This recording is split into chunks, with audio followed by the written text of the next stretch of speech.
Ram Ram. Hello. क्या हाल है सबके? आई होप सब कुछ ठीक ही होगा, है ना? तो चैप्टर नंबर 2 और चैप्टर नंबर 1 और चैप्टर नंबर 2 तो हमने ज्योग्राफी कंप्लीट कर लिया था। कल मैं थोड़ा बिजी था, इसकी वजह से मैंने ना कल वीडियो नहीं डाल पाया मैं। तो आज जो है हम चैप्टर नंबर 3 अपना कवर करेंगे, जिसका नाम है motion of the earth. Motion of the अर्थ, ठीक है? तो इसमें मतलब अर्थ के क्या मोशंस होते हैं, कैसे घूमती है, क्यों घूमती है, और उसके घूमने से क्या फ़र्क पड़ता है हम लोगों पे या हमारे एनवायरनमेंट पे, ये सारी चीज़ें हम लोगों को इस चैप्टर में डिस्कस करनी है।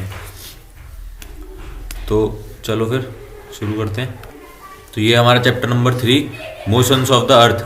जैसा कि इस नाम से हमें पता चल रहा है, मोशन ऑफ द अर्थ मतलब मोशन मतलब कोई भी चीज़ जो चल रही है, जो चीज़ घूम रही है या कुछ भी हो रहा है, और अर्थ के बारे में पता करना है हमें कि अर्थ का क्या मोशन होता है, ठीक है? तो as you all know, our earth has two types of motion. One is rotation and the second one is revolution. अब rotation क्या होता है, revolution क्या होता है, ये देखते हैं अभी हम।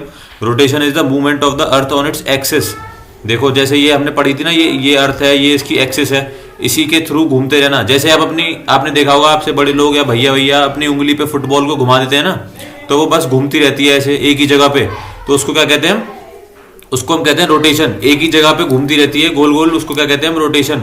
और एक एक्सिस पे घूमेगी अगर, उसको क्या कहेंगे हम? रिवॉल्यूशन। जैसे कि देखो, एक मिनट, जैसे कि देखो हमने ये बना लिया एक एक्सिस, एक ऑर्बिट बना लिया ये हमने, ठीक है? तो ये तो एक एक्सिस है, इसी के चारों तरफ इसी एक ही जगह पे घूमती रही गोल गोल, तो उसको क्या कहेंगे हम? We call it what? Rotation. और ये एक हमने ऑर्बिट बना लिया, जो हमने लास्ट चैप्टर में पढ़ा था कि सन के अराउंड हमारी अर्थ या हमारे प्लैनेट्स घूमते हैं कि इलोंगेटेड पाथ पे, और वो इलोंगेटेड पाथ क्या होता है? हमारा ऑर्बिट। तो इस ऑर्बिट में जब देखो ऐसे, पहले अर्थ यहाँ पे थी, फिर अर्थ यहाँ पे आई, फिर यहाँ पे आई, फिर ये पूरे इस पाथ को कवर करेगी, फिर वापस यहाँ पे आ जाएगी, फिर ऐसे ऐसे घूमती रहेगी इस पूरे इस पाथ में। उसको क्या कहेंगे हम? We call it what? Revolution, ठीक है? रोटेशन तो एक सेम पॉइंट पे होता है, और जो रिवॉल्यूशन है वो एक ऑर्बिट में, एक उसमें होता है इलोंगेटेड पाथ पे एक जगह घूमना, ठीक है? उसको क्या कहते हैं हम? Revolution. The axis of the earth which is an imaginary line makes an angle of 66.5 degree with the orbital plane. Orbital plane क्या चीज है? देखो ये देखो, ये क्या है? ये हमारा क्या था, हमने जो लास्ट चैप्टर में पढ़ा था, ये क्या था? हमारा इक्वेटर थी ना, इमेजिनरी लाइन।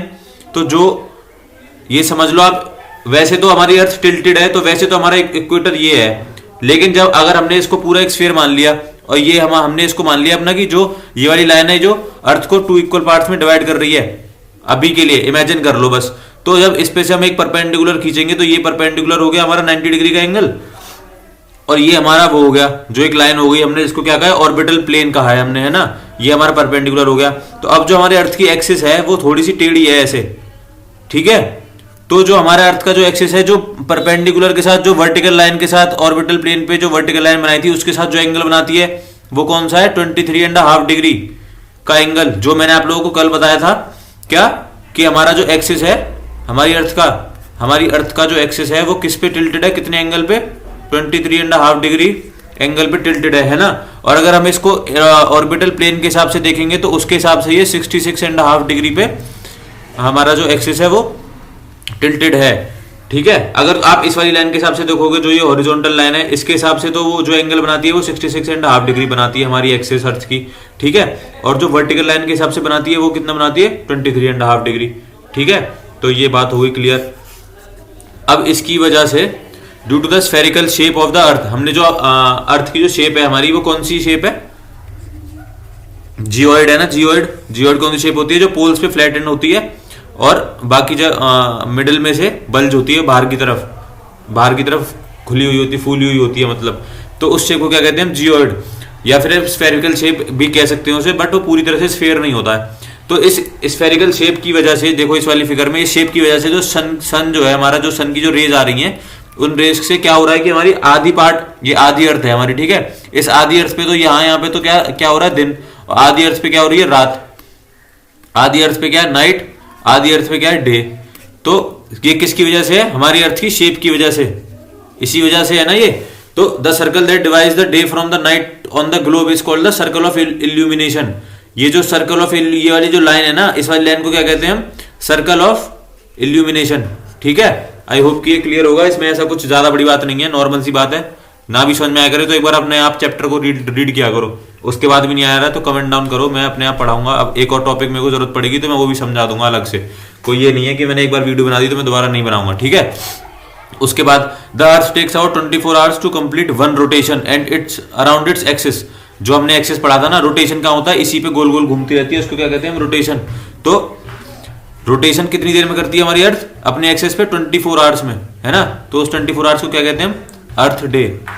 होता है कि नहीं होता? आज रात को 12 बजे लगाना, फिर 24 घंटे बाद फिर दोबारा 12 बज जाएंगे रात के, तो एक पूरा दिन हो जाता है ना। आप कहते हो 24 घंटे कंप्लीट हो गए भाई, एक दिन पूरा हो गया।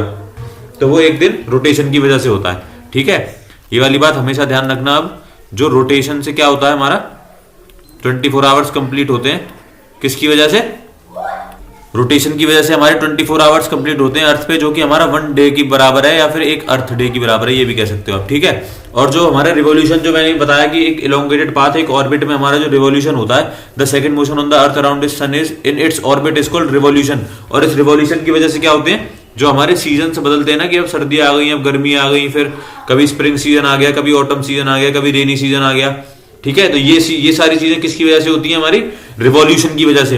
रोटेशन की वजह से क्या हो रहा है? हमारा दिन बदल रहा है, और रिवॉल्यूशन की वजह से क्या हो रहा है? हमारे सीजन चेंज हो रहा है, ठीक है ना। और हमारा जो एक रिवॉल्यूशन कंप्लीट होने में, एक रोटेशन कंप्लीट होने में कितनी देर लगती है? 24 आवर्स, ठीक है। और एक रिवॉल्यूशन कंप्लीट होने में कितनी देर लगती है, जिसको आप क्या कहते हो? 1 ईयर। तो एक साल कितने दिन में होती है? एक साल इंडिया में 365 डेज में होती है ना। मैंने आपको पीछे एक चैप्टर था जहां पे हमने फर्स्ट चैप्टर में पढ़ा था ना, एक चार्ट था कि हर प्लेनेट के जो हर प्लेनेट जो है वो रिवॉल्यूशन जो पूरा कंप्लीट करता है, उसके अलग अलग ड्यूरेशन है। कोई 88 में कर रहा था, कोई 245 में। हमारी अर्थ कितने में करती है? 365 डेज में, विच कंप्राइजेज ऑफ 1 ईयर, ठीक है। तो जैसे यहाँ पे सन है, इस पूरे ऑर्बिट का चक्कर लगा के यहाँ से शुरू किया, तो वापस घूम के यहाँ पे आने में हमारी अर्थ जो है वो 365 डेज और कितना? 6 आवर्स लगाती है। 1/4 डे, 1/4 मतलब 24 घंटे में 24/4। एक दिन में 24 घंटे ही तो होते हैं, 24 आवर भी लिख लो या फिर 1 डे लिख लो, एक ही बात है। बाई 4 यानी कि 6 आवर्स, मतलब कि 365 डेज एंड 6 आवर लगाती है हमारी अर्थ पूरा घूमने में। उसको क्या कहते हैं हम? क्या कहते हैं हम उसको? 1 year. We consider year as consisting of 365 days only and ignore 6 hours for the sake of convenience. 6 hours को हम इसलिए नहीं लगाते क्योंकि आसानी रहे ना, कि कितने दिन में हो गया, कि भाई 365 डेज में हो गया। अब आप उसको घंटे थोड़ी लगाते रहोगे, इतने ज्यादा दिन है 365 डेज। अब आप उसमें क्या कहते हैं, आवर्स का भी कैलकुलेशन करोगे तो फिर बहुत मुश्किल हो जाएगा, है ना। तो बेसिकली हमारा जो सीन है वो 365 डेज का है, बस कितना? 1 year. 365 days equals to 1 year. एक रिवॉल्यूशन कंप्लीट करने में 365 डेज लगते हैं, ठीक है। हमें सिंपल सी बात हो गई। अब देखो, जो हमारे 6 आवर्स बच रहे थे ना, एक साल में जो 6 आवर्स बच रहे थे, उनका क्या हुआ? 6 आवर्स सेव्ड एवरी ईयर। हर साल में 6 वो बच गए, 6 घंटे हर साल बचे। तो 6 घंटे बच गए, फिर अगली साल फिर 6 घंटे बच गए, फिर अगली साल फिर 6 घंटे बच गए, फिर अगली साल फिर 6 घंटे बच गए। तो 4 साल में कितने घंटे हो गए हमारे? 24 घंटे हो गए। तो ये 24 घंटे कहाँ जुड़ते हैं? ये 24 घंटे जुड़ते हैं हमारे लीप ईयर में। लीप ईयर में क्या डिफरेंस होता है? फरवरी में 29 डेज होते हैं। तो ये जो 6 आवर्स जो 4 साल में बने हैं ना, ये 4 साल में बने हैं, ये एक दिन जो हमारा एक्स्ट्रा हो गया 24 आवर्स वाला, 1 डे जो हमारा एक्स्ट्रा हुआ, ये किसकी वजह से हुआ? जो हमारे साल में 365 days and 1 hour, sorry 6 hours लग रहे थे। तो ये 6 आवर्स हर एक साल 4 साल में 24 घंटे बना दिए इन 6 घंटों ने। तो इन 24 घंटों से क्या हुआ? जो फरवरी हमारा 28 डेज का होता था, वो फरवरी हर 4 साल बाद 29 डेज का होता है, जिसको हम क्या कहते हैं? Leap year. February is of 29 days instead of 20 days after every 4 year, ठीक है। तो अब सोचो अगला वाला लीप ईयर कब आएगा? अभी 2020 में गया है वो, ठीक है। 2020 में गया है, तो अगला कब आएगा? 4 साल बाद, यानी कि 2024 में, ठीक है। 2024 में जो ईयर क्या कहते हैं, जो 4 से डिवाइड हो जाएगी, उसको तो हम लीप ईयर कह देंगे, और जो नहीं होगी वो लीप ईयर नहीं होगी, ठीक है। 2024 हो जाएगी ना, 56 से डिवाइड, 56 इंटू 4 करोगे तो 2024 आ जाएगा। सॉरी 56 क्यों? जस्ट अ मिनट, ज्यादा आएगा। 5 जा 20, ना जाने का 0, फिर 506 इंटू 4 करोगे तो क्या आएगा? 2024। इसका क्या मतलब है कि हमारा जो 2024 जो आने वाला साल है वो क्या होगा? लीप ईयर होगा एक, ठीक है। Seasons change due to the change in the position of the earth around the sun, ये मैंने आपको बता ही दिया। रोटेशन की वजह से हमारे डे बदलते हैं, 24 आवर्स जो होते हैं हमारे, और जो रिवॉल्यूशन की वजह से क्या होते हैं हमारे सीजन्स बदलते हैं। ठीक है, आई होप कि ये सब क्लियर होगा आपको। देखो देखो अभी समर सोलिस्टिस, ये विंटर सोलिस्टिस, इक्विनिक्स, इक्विनॉक्स, ये सारी चीजें क्या होती है ना, ये आप इस डायग्राम से रिलेट करके पढ़ोगे। अभी मैं आपको ये वाला जो पैराग्राफ जहां पे दे रखा है ये पूरा समझाऊंगा, अच्छे से समझना ध्यान से, ज्यादा इधर इसमें ये चीज थोड़ी इंपॉर्टेंट है, इधर उधर दिमाग मत घुमाना, इस चीज को समझ लेना अच्छे से। लुक एट द फिगर 3.3 जो अभी मैंने दिखाई आपको। You will see that on 21st of June the northern hemisphere is tilted toward the sun.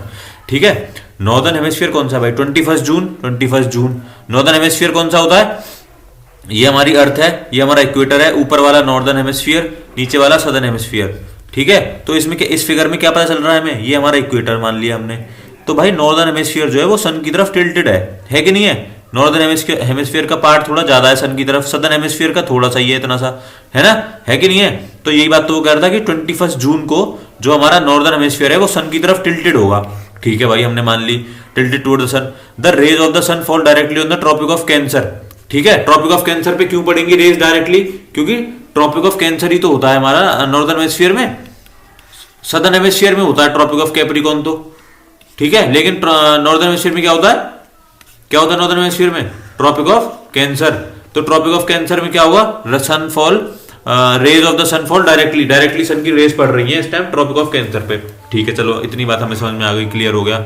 As a result these areas receive more heat. देखो जहां सन की रेज आएंगी वहां ज्यादा गर्मी होगी, ये तो नॉर्मल सी बात है, इसमें कोई दो बात है, इसमें कोई सोचने वाली बात है। जहां आग जलेगी वहीं तो गर्मी होगी, जहां आग नहीं जल रही वहां ठंडी होगी। ठीक है, तो ट्रॉपिक ऑफ कैंसर पे अगर सन की रेज पड़ रही है इसका मतलब ये है कि वहां पे हीट है। ठीक है, the areas near the poles receive less heat as the rays of the sun are slanting. कल वाले चैप्टर में हमने पढ़ा था कि जहां पे सन रेज डायरेक्टली पड़ेंगी वहां ज्यादा हीट होगी, जहां सन की रेज स्लैंटिंग वे में पड़ेंगी, मतलब आप कह सकते हो कि झुकी हुई पड़ेंगी, जहां पे डायरेक्टली नहीं पड़ रही है वहां पे कम गर्मी होगी। तो पोल्स पे क्या होता है, गर्मी नहीं होती है, इसीलिए मैंने आपको बताया था, जो कल जो मैंने फ्रिजिड जोन समझाया था वो उसका मतलब यही था, जो अभी इसमें फ्रिजिड जोन की बात हो रही है। पोल्स पे फ्रिजिड जोन होता है, इसलिए वहां पे रेज नहीं आ पाती, क्योंकि सन रेज वहां पे स्लैंटिंग वे में जाती, डायरेक्टली नहीं आ पाती। ठीक है, हमने समझ लिया 21 जून को नॉर्दर्न हेमिस्फीयर होता है, 21 जून को नॉर्दर्न हेमिस्फीयर जो है वो सन की तरफ ज्यादा टिल्टेड होता है, ट्रॉपिक ऑफ कैंसर पे ज्यादा हीट आती है। यहां तक इतनी बात होगी, खत्म। The north pole is incline toward the sun and the places beyond the Arctic circle experience continuous daylight for about 6 month. ठीक है, आर्कटिक सर्कल के पास, ये देखो आर्कटिक सर्कल कहां है, यहां पे था ना हमारा आर्कटिक सर्कल नॉर्थ पोल में, यहां पे भी गर्मी है, देखो यहां पे भी वो, यहां पे भी है ना, यहां पे भी है। तो कंटिन्यूअस 6 मंथ्स के लिए डे लाइट होती है, यहां पे कंटिन्यूअस 6 मंथ्स के लिए क्या होता है, दिन होता है। Since a large portion of the northern hemisphere is getting light from the sun, northern hemisphere का लार्ज पोर्शन क्या है कर रहा है, getting light from the sun, वहां पे गर्मी है। It is summer in the region of the north equator, in the north of the equator, equator के नॉर्थ में क्या है, हमारी समर सीजन है। The longest day and the shortest night at these places occur on 21 जून। ठीक है, 21 जून को क्या होता है, longest day and shortest night. ठीक है, 21 जून को क्या हुआ नॉर्दर्न हेमिस्फीयर में, नॉर्दर्न हेमिस्फीयर में 21 जून को क्या हुआ, लॉन्गेस्ट डे 21 जून नॉर्दर्न हेमिस्फीयर क्या हुआ, लॉन्गेस्ट तो डे हुआ और शॉर्टेस्ट क्या हुई, नाइट हुई। ठीक है, ये तो नॉर्दर्न हेमिस्फीयर में हो गया 21 जून को। अब 21 जून को सदर्न हेमिस्फीयर में क्या हुआ, इसी का उल्टा होगा सदर्न हेमिस्फीयर में। जब गर्मी हमें कहां मिल रही है, यहां पे कौन सा सीजन चल रहा है, नॉर्दर्न हेमिस्फीयर में समर सीजन। तो जब नॉर्दर्न हेमिस्फीयर समर सीजन है तो सदर्न हेमिस्फीयर में कौन सा सीजन चल रहा होगा, विंटर सीजन। और जब 21 जून को नॉर्दर्न हेमिस्फीयर में लॉन्गेस्ट डे है तो सदर्न हेमिस्फीयर में क्या होगा, उल्टा होगा सब कुछ, शॉर्टेस्ट डे हो जाएगा सदर्न हेमिस्फीयर में। नॉर्दर्न हेमिस्फीयर में शॉर्टेस्ट नाइट है तो यहां पे क्या हो जाएगी, लॉन्गेस्ट नाइट हो जाएगी। ठीक है भाई, ये होगी बात। चलो अभी पढ़ लेते हैं इस चीज को जो मैंने अभी आपको बताई। ठीक है, northern hemisphere is getting in this summer season हो गया, the longest day and the shortest night at these places on 21 June. At this time in the southern hemisphere all these conditions are reversed. It is winter season there, the nights are longer and the days are nights are longer than the days. This position of the earth is called summer solstice. Summer solstice कहते हैं किसको, इस पूरे phenomena को जो 21 जून को हमारी अर्थ के साथ होता है, इसको क्या कहते हैं, समर सोलिस्टिस। ओके, ये हो गया हमारा समर सोलिस्टिस। अब देखो भाई, जब जून में नॉर्दर्न हेमिस्फीयर में गर्मी आए तो दिसंबर में क्या होगा? नॉर्दर्न हेमिस्फीयर में हम लोग इंडिया में रहते हैं, हम दिसंबर में हमें क्या लगता है? ठंड लगती है कि नहीं? ठंड होती है कि नहीं दिसंबर में? तो दिसंबर में क्या होगा? इसी का उल्टा दिसंबर में हो जाएगा। On 22 December tropic of capricorn receive direct rays from the sun. जो ट्रॉपिक ऑफ कैंसर को गर्मियों में मिल रहा था, अब वो ट्रॉपिक ऑफ कैप्रिकॉन को मिलेगा। तो जब ट्रॉपिक ऑफ कैप्रिकॉन को मिलेगा तो सदर्न हेमिस्फीयर में क्या हो जाएंगी? गर्मियां हो जाएंगी। मतलब ये है कि बिल्कुल उल्टा हो जाएगा सब कुछ। ठीक है, उल्टा कैसे हो जाएगा? ये यार एक मिनट, देखो उल्टा कैसे हो जाएगा। 22 दिसंबर को ये कह रहा है कि ट्रॉपिक ऑफ कैप्रिकॉन पे सनरेज जाएंगी। ठीक है, रेज जा रही है कैप्रिकॉन पे। कैप्रिकॉन कहां पे है हमारा? सदर्न हेमिस्फीयर में, है कि नहीं है? तो जब सदर्न हेमिस्फीयर में कैप्रिकॉन पे रेज जा रही है तो सदर्न हेमिस्फीयर में क्या होगा? सदर्न हेमिस्फीयर में समर सीजन होगा कि नहीं होगा? सदर्न हेमिस्फीयर में हो गया हमारा समर सीजन। तो समर सीजन हो गया तो वहां पे क्या हो गया? Longest day. जो नॉर्दर्न हेमिस्फीयर में 21 जून को हो रहा था, वो सदर्न हेमिस्फीयर में 22 दिसंबर को होगा। Longest day and shortest night. और सीजन कौन सा हो गया? Summer season. अब भाई नॉर्दर्न हेमिस्फीयर में क्या होगा? इसका उल्टा होगा। नॉर्दर्न हेमिस्फीयर में हमारे इंडिया जो है ना, वो नॉर्दर्न हेमिस्फीयर में आता है। तो दिसंबर में नॉर्दर्न हेमिस्फीयर में क्या होता है? ठंडियां होती हैं, विंटर सीजन होता है। हमारे इंडिया में विंटर सीजन होता है नॉर्थ में, हम नॉर्दर्न हेमिस्फीयर में आते हैं। तो ये तो आप वैसे भी समझ सकते हो इस चीज को। तो क्या होता है? शॉर्टेस्ट दिन छोटे होते हैं ना सर्दियों में, शॉर्टेस्ट डे 22 दिसंबर को और लॉन्गेस्ट नाइट। ठीक है, ये हो गई आपकी बात, समझ में आ गया? इतनी सी बात विंटर सोलिस्टिस कहते हैं। This position of the earth is not called winter solstice. ठीक है, अब देखो कितनी बड़ी बात है। हम लोग सर्दियों में, हमारे यहाँ जब क्रिसमस आता है तो क्या होता है? Winter season. और ऑस्ट्रेलिया में जब क्रिसमस आता है तब क्या होता है? Summer season. ठीक है, तो ये जो सारी डेट्स बता रहा हूं ना मैं आपको, ये डेट याद रख लेना हमेशा के लिए, बहुत इंपॉर्टेंट है, मोस्ट इंपॉर्टेंट चीजें हैं ये date. 21 June summer solstice, 22 December winter solstice, और जो इक्विनिक्स हैं 21 March and 23 September. Direct rays on the sun of the sun falls on the equator at this position, neither of the poles is tilted toward the sun। 21 मार्च और 23 सितंबर को क्या होता है कि जो हमारी सन की रेज है ना, ये डायरेक्ट मिलती है हमारे इक्वेटर को, ये मिल रही देख लो। 21 मार्च 23 सितंबर। तो कोई भी चीज ना हमारा, ना नॉर्दर्न हेमिस्फीयर ना हमारा सदर्न हेमिस्फीयर, कोई भी चीज टिल्टेड नहीं होती। तो इस टाइम पे क्या होता है?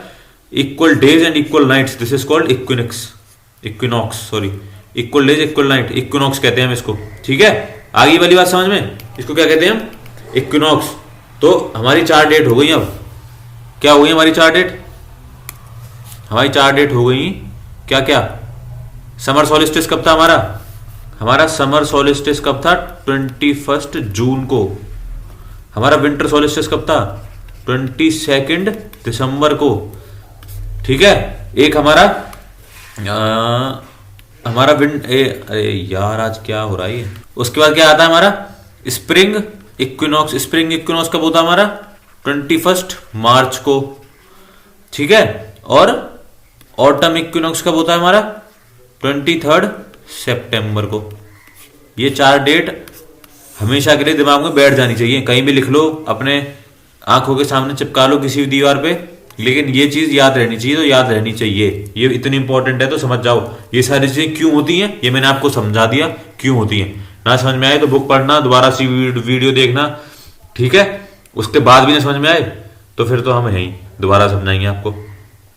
वैसे मैंने बहुत अच्छे से समझाने की कोशिश करी है और आई होप कि आप लोगों को समझ में आ गया हो। जैसे जैसे इस पैराग्राफ को खुद रीड करोगे ना, उसके हिसाब से ना इस डायग्राम को देखते जाना, बस सब समझ में आ जाएगा अपने आप। कहाँ पे रेस जा रही है, कहाँ गर्मी हो रही है, कहाँ सर्दी हो रही है, क्या हो रहा है, क्यों हो रहा है, सब समझ में आ जाएगा। ठीक है, the opposite in the case of 21 मार्च, ये सब हमने समझ लिया। इक्विनॉक्स होते हैं, क्या होते हैं, कौन सी डेट को होता है, बस ये याद रखने के लिए है आप लोगों के लिए।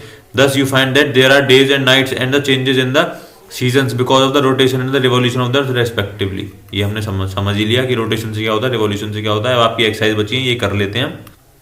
ठीक है, एक्सरसाइज में क्या है? Tick the correct answer. The movement of the earth around the sun is known as revolution. ठीक है, direct rays on the sun fall on the equator on, कब इक्वेटर पे कब फॉल करती है? इनमें से सब में से 21 मार्च को। ये तो क्या होता है हमारा समर सोलिस्टिस, ये क्या है? Winter solstice.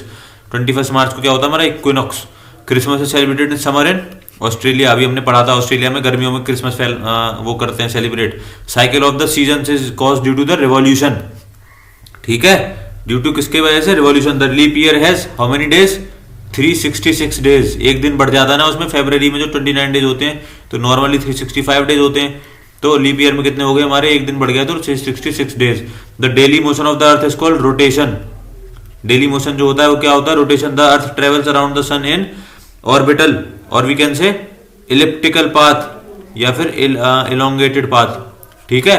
The sun rays fall directly on the tropic of cancer, tropic of cancer पे फॉल कर दिए ना 21 जून को समर सॉल्स्टिस में, ठीक है, ये हो गया clear. Days are shorter during the winter season, winter season में क्या होता है, हमारे डेज जो होते हैं वो शॉर्टर होते हैं, ठीक है।